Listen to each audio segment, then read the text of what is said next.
Niresaka mikasika ireo tetikasan'ny filoham-pirenena tamin'ny zoma lasa teo ny filoham-pirenena Hery Rajaonarimampianina Nazavainy nandritra izany fotoana izany fa maro ireo tetikasa ireo natao indrindra ho fampandrosoana ary analana ny fahasahiranan'ny vahoaka izany ary ny filan'ny firenena no ezahana atao ao anatin'izany. Tsy maintsy mitady hevitra antsika ka ireo tetikasa mila amehana ho an'ny sosialy sy ny fanalana ny fahasahiranana mila fanaraha-maso ankana dia nosokajina ho tetikasan'ny filoham-pirenena.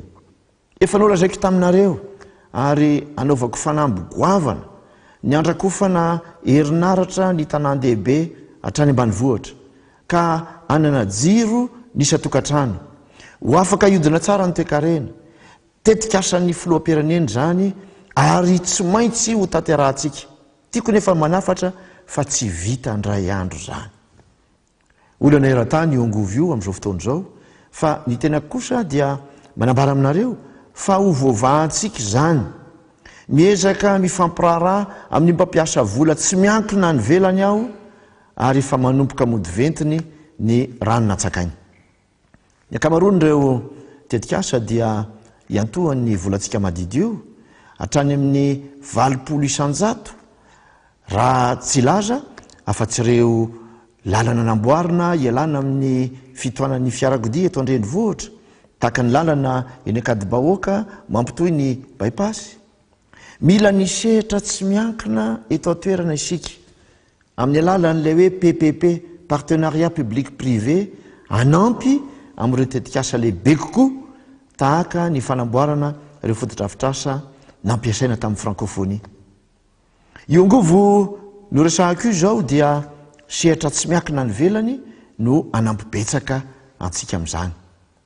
Fa raha virenako ny asa vita dia misy ireo tetikasa lehibe tanterahana any amin'ny faritra ialana amin'ny fitokana monina, ny fizarana sakafo ho an'ny sahirana, tsy mahavita taona kanefa mariky ny fampitsinjovana.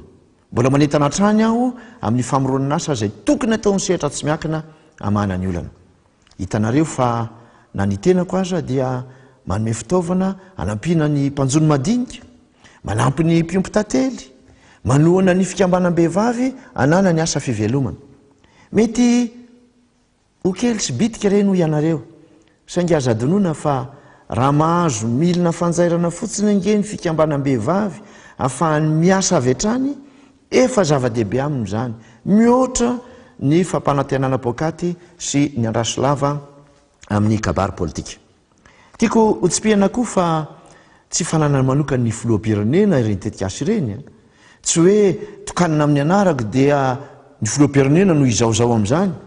Fa rehefa tombotsy ho an'ny maro anisany resahana dia tsy misalasala ny fanjakana maka ny fanapahan-kevitra izay mety hoenjana io, mety ekeko fa marary indraindray nefa izany dia mba hahafahana manatanteraka azy ireny.